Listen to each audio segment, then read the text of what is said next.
Hello, my beautiful souls. Welcome sa ating tarot reading session. So, keep in mind, general reading po ito. Maaaring mag-resonate, maaaring hindi. Kunin nyo na lang po kung para sa inyo and leave the rest. Maaaring mag-shift ang energies or magkabaliktad ang sitwasyon. Kaya kayo na pong bahala kung saan kayo nakalugar sa reading natin.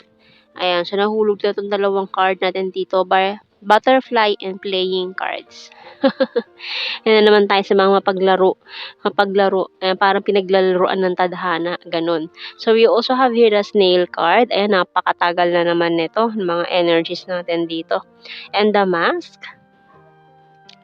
target, and ground yung bottom card natin. Okay, so, ayan no, hindi natin mga pinagpapaplano ng tadhana, parang pakiramdam nyo pinaglalaruan ka ng tadhana ngayon.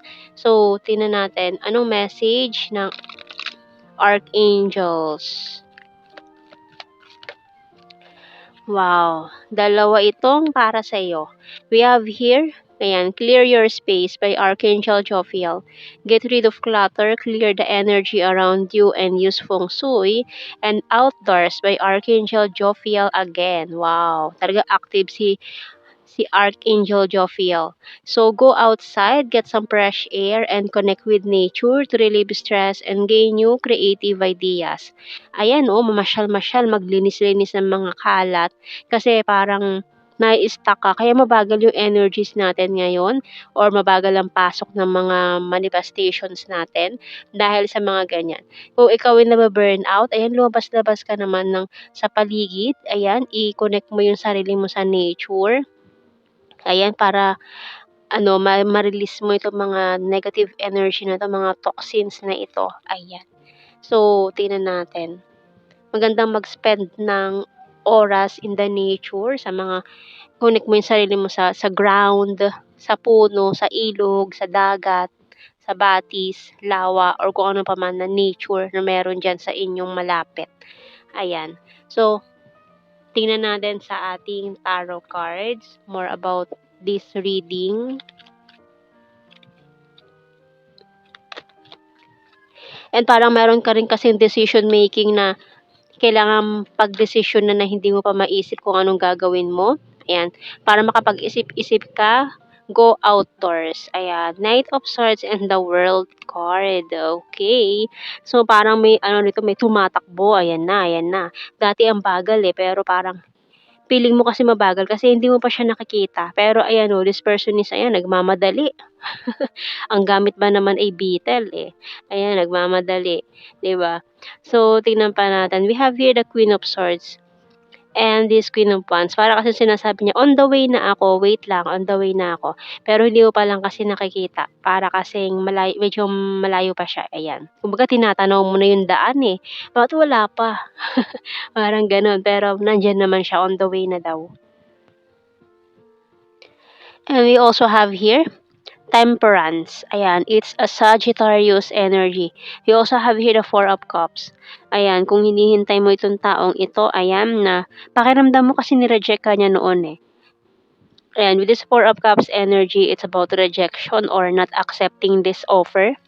Maring may inoffer ka sa kanya pero hindi niya tinanggap. Maring may inoffer siya sa'yo na hindi mo tinanggap. Pwedeng ganon. Or vice versa. We also have here this Death card, Scorpio, and the Seven of Cups. Kasi nga ayun may marami na namang options dito kaya parang yung love offer hindi tinanggap. Ganon. So tingnan pa natin.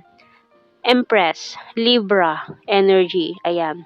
Pero dahil you have this Empress energy, parang sa lahat ng options, you're the one, you're the best. Ayan. So tingnan pa natin.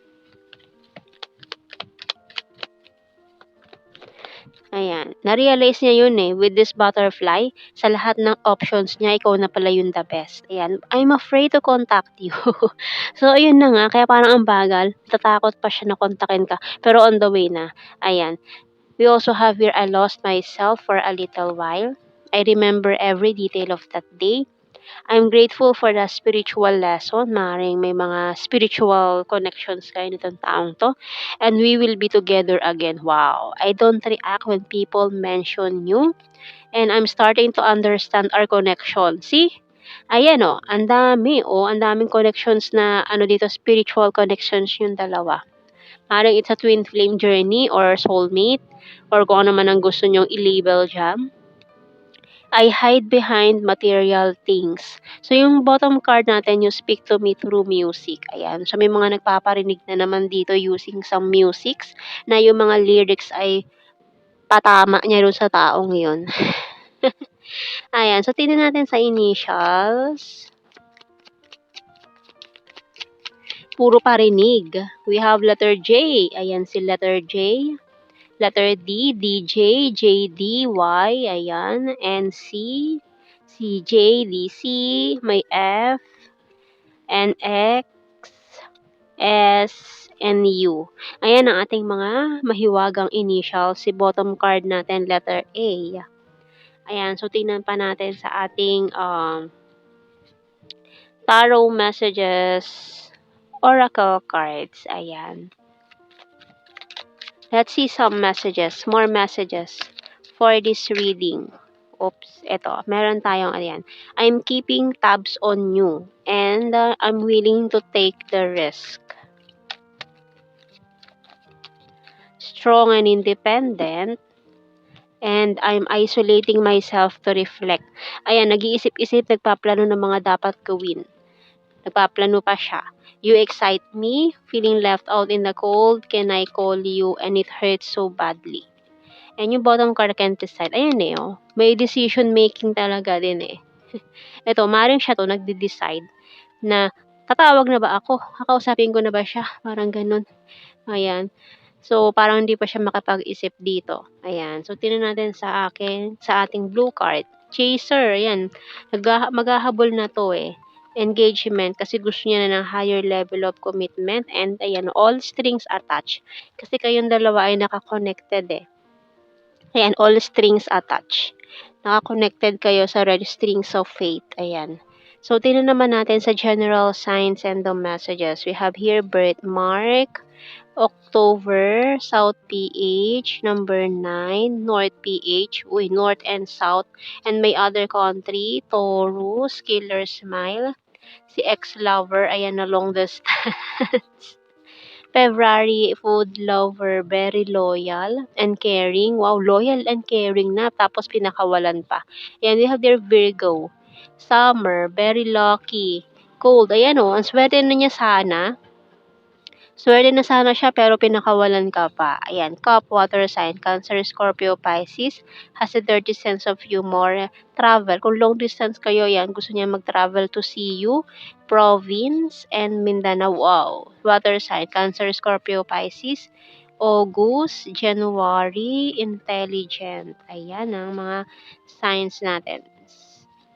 And we also have patience, please. Number 2. Leo sign, number 8, June. We also have here air sign, Gemini, Libra, Aquarius, soulmate, and the Wands fire sign, Aries, Leo, Sagittarius. Ayan. So, yan ang ating may dimple pa. Ayan ang ating reading, my beautiful souls. Thank you for watching. Take care and God bless. See you in our next reading, guys. Bye-bye.